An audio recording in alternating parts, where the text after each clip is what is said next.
Hey y'all. Okay. Hey, hey, hey. Hey, hey, hey. Welcome back. You already know it's Kenya Rudis Mel here. And originally I was gonna make a video, a vlog of when I went to DC. Um, but actually, ew, I don't know what that was. Um, I'm gonna insert some footage from when I went to DC.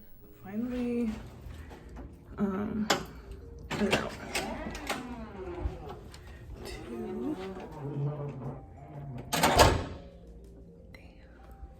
Somebody loud.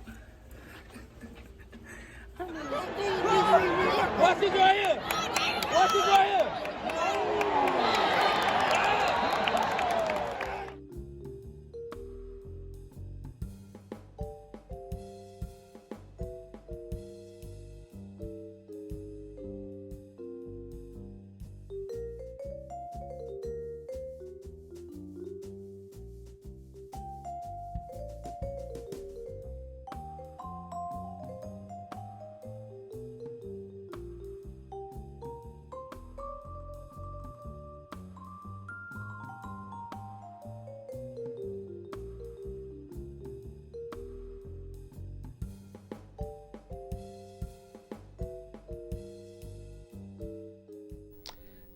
All right, so you saw DC. Um, that's a little bit of what I did. Like I'm not sure if I'm gonna let the audio play or not, but I wanted to go to the Library of Congress, and I didn't go, so I'm gonna just take another trip up there and go to that since you gotta reserve it beforehand. But this video, I just want to talk about how, I mean, as we all know, everything's not for everybody, but people should like research things before they get into it. Um, really, what sparked that kind of thought in my head, I was reading a book, and the book was talking about these this wealthy person went to, it's a nonfiction book. A wealthy person went to Mexico to test mushrooms, and just go read the book because I don't feel like explaining it all. But they were looking for kind of, I guess, like a mind altering substance to trigger ESP and psychokinesis. So, but I'm just like, you just go into somebody's culture and take their substances and just without knowing anything about it. Another thing that I do want to mention is, without having like social media, like I still have like my Tumblr page and like an Instagram page that I just post like Tumblr type content on, but I don't have the app on, well, I don't have the Instagram app on my phone. And I haven't had it on my phone for about a month now. I do have Tumblr on my phone, but I would click on that app like not even once a week now. So saying that to say, I have been on social media a lot less. I do scroll on YouTube, and I do look at YouTube, and I do come across a lot of information on YouTube. Yes, indeed. So I can't just completely exit off. It's like not being social media, but it's helped a lot with just, because sometimes I can get information overload. I can get sensory overload, whether it's like from scents, whether it's from noise, whether it's from processing a lot of information. That's what it's really, just like processing a lot of information. And that can and when I say processing a lot of information, it can come from reading, watching something. Senses trying to process something. And so recently I have had like sensory overload, and I feel like that went in combination with like third eye things, like just it ain't for everybody to crack open their third eye, because the things that you realize and come across, it's not for everybody. And you can't force that type of stuff onto people. You can't force people to understand that information, because for some people they're not supposed to, and it will happen on their own time. Because like, you can really put somebody out of here. Like, it can be hard. It can. All right, I'm back. But yeah, like I was saying, like, it will happen on their own terms if it's supposed to happen. But it can get tough out here. I had to take like a break from really, once I finished that book, because like for me, when it comes to reading, typically I'm the type of person that I ain't gonna finish the book in like no week or 2 or 3. Okay. Typically when I read a book, I'll pick up a book when I feel called to read it, and I'll read a few chapters, I'll put it down, come back to it in a little bit, put it down, and maybe come back to it 6 months or a year later and pick up from where I left off, or reread some of what I read or whatever. But typically I don't be finishing a book in like a sitting. But what else did I want to talk about?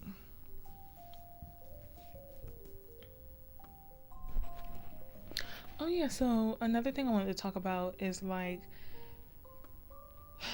the seasons and listening to your body and the type of cycles that it runs on. Because when I tell you my body be running with the seasons, the wintertime is something serious for me. Like, and a lot of times I cannot tell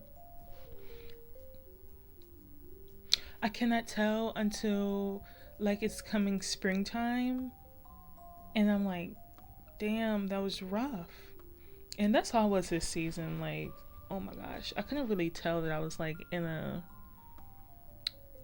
seasonal depression type of state until like spring, like the first few days of spring. And but I knew like not to add anything in during winter, because I had the opportunity to add something into like my routine, or like kind of change up my routine, and I decided not to, because I'm like, I don't need that change right now.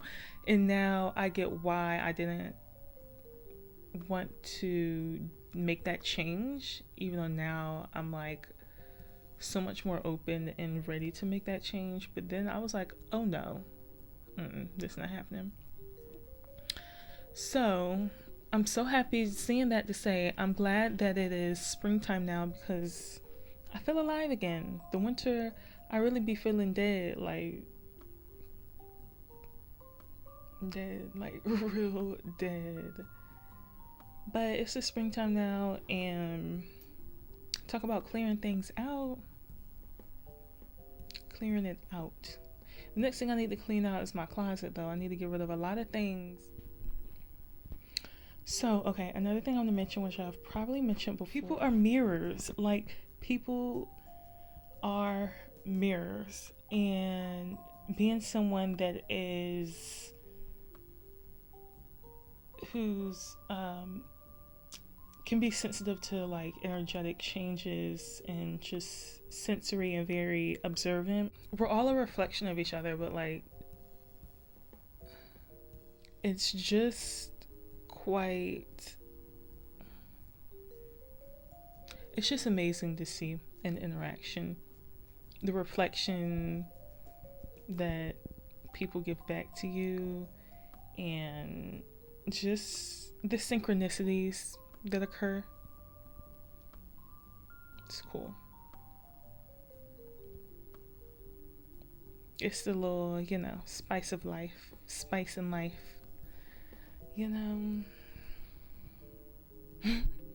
Oh, another thing that I wanted to mention was shape-shifting, and how easy it can be for some of us to shapeshift. It can be very easy for some folks to shapeshift and Another way that I feel like people put it is matching someone else's, like matching their energy. And I just feel like that's shapeshifting, because you're jumping to somebody else's frequency that, like, no. Now, I get not going over and beyond for someone that's not doing the same for you. And that's when you adjust how you deal with that person. But I wouldn't necessarily call it matching someone else's energy, because that equals shapeshifting to me.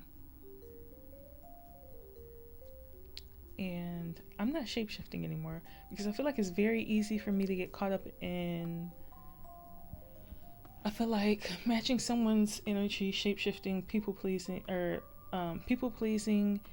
and matching someone else's energy, or matching energy.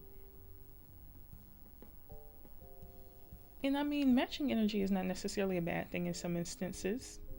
Moderation and intention is also important when doing certain things, you know. But yeah, so I guess that's it, because I see this clip is a little long and I don't really know what exactly.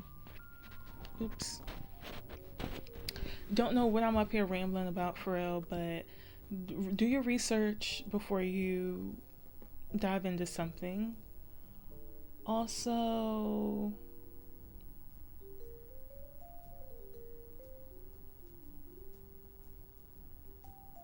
yeah, I don't know what else I was gonna say, but do your research before you get into things, because yeah. And them little listen to your intuition, and also use discernment, because now more than ever, discernment is needed. This truth is stranger than fiction, let me tell you.